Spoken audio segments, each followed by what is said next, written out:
Let's take a look at this example. This time we're supposed to find the square root of negative 16. In other words, we're supposed to rewrite this number in terms of j.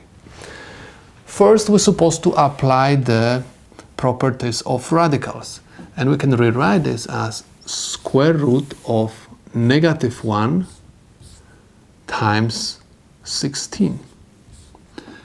And again, we can rewrite this as square root of negative 1 times square root of 16,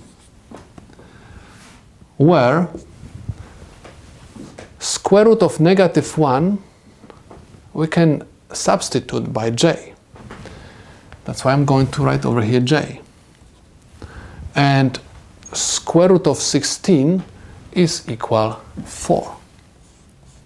So this is the square root of negative 16 expressed in terms of j. And this is the solution to my problem. We have another example on the board. Again, we're supposed to express this number in terms of j.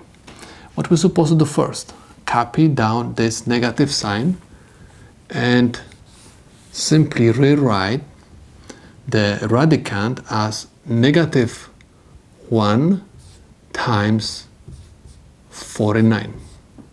We're supposed to use the properties of radicals and simply rewrite this as square root of negative 1 times square root of 49 is equal. We're supposed to copy down the negative sign.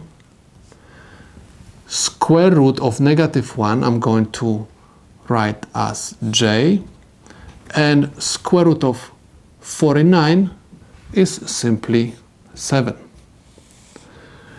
In some books you are going to see that the j is written behind the number.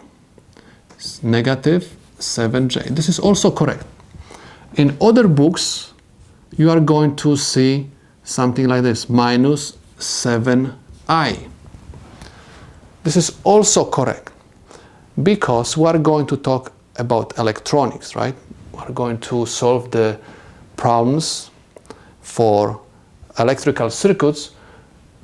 We are going to substitute I by j. Why? Because I in electronics represents the current. So in order to avoid confusion, we are going to use j.